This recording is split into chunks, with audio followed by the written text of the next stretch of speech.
Come on. All right, so first of all, we've been enjoying this last week on the bus together. It's 3 weeks. I've been on a week, and a lot of it's been led by, driven by, and envisioned by, inspirited by song. So I asked Pastor Nicholas, where is he? Here we go, because I don't sing.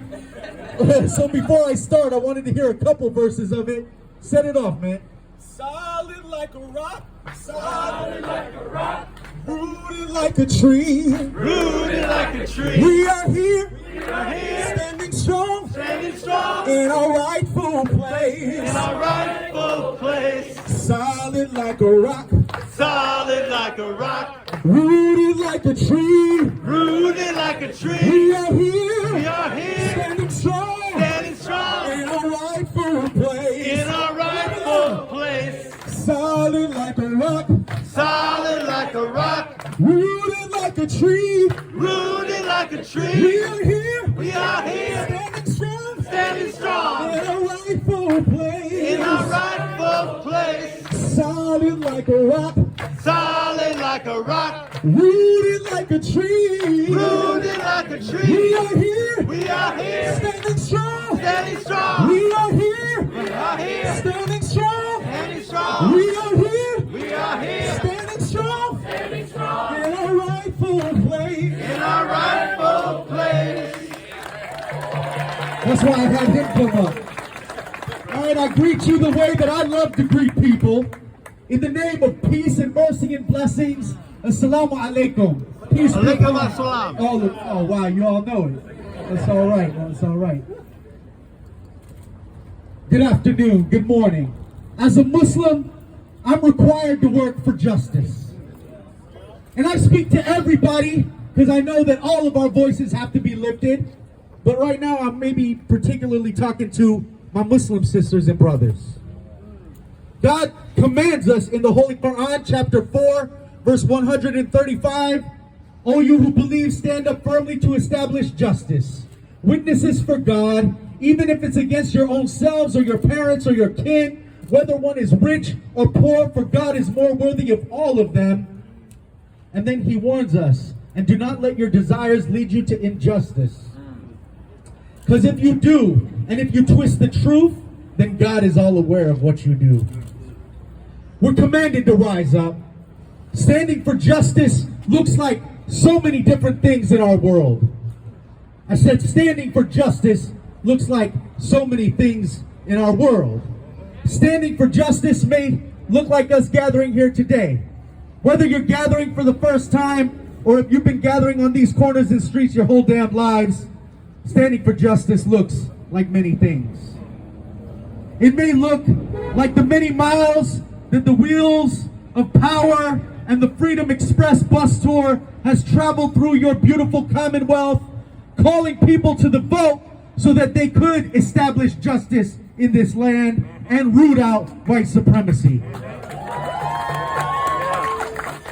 Prophet Muhammad, peace and blessings be upon him and his family, said that if you see an injustice in the land, if you see something wrong in the land, then you have to stop it with your hands.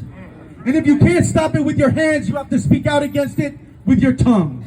And if you can't speak out against it with your tongue, hate it in your heart, but that's the lowest level of faith. Before I go on, hey Bishop, you trying to be at the lowest level of faith? No, sir. No, hey Rabbi, you trying to be at the lowest level of faith? Oh, no. Now let's use our hands and our tongues.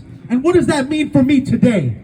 What does it mean that I stop injustice with my hands? It looks like many things, but one of the ways that I can stop injustice with my hands is by checking some boxes. Right? I can check some boxes for the 11 million undocumented sisters and brothers in this land who don't have the privilege of checking their own boxes. I can check some boxes to end the police violence and state violence that is targeting black men and women across this land. I can check some boxes for health access. I can check some boxes for science. I can check some boxes for access and equity in education. I can check some boxes to end predatory capitalism. I can check some boxes. And that's how I can do it with my hand today. What about with my tongue? If I can't use my hand, how do I stand against injustice with my tongue? Maybe it looks like every single person here today making some calls to our family and friends and neighbors and co-workers so that every single one of us gets out the vote by or before Tuesday. Amen.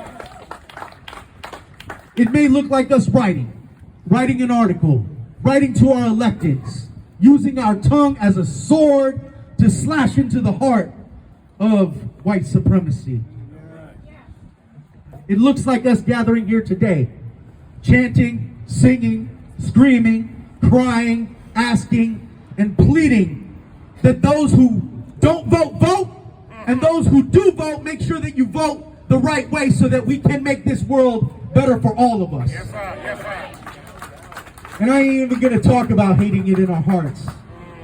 Not only is that the lowest level of faith, it ain't done nothing to help our people just because you say your heart breaks for injustice and then we do nothing about it.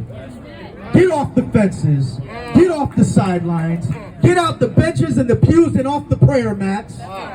Each and every one of us, go stand up and let that prayer become an action when you do check a box. So whether with our hands or our tongues, do something. Not just allowing us to be witnesses to injustice and to say we feel bad about it. Let that feeling bad about it motivate us. Let it mobilize us. Let it energize us. Let it push us. And let us lead us to fill up the ballot boxes and then know that that's not the end but just the beginning. Thank you.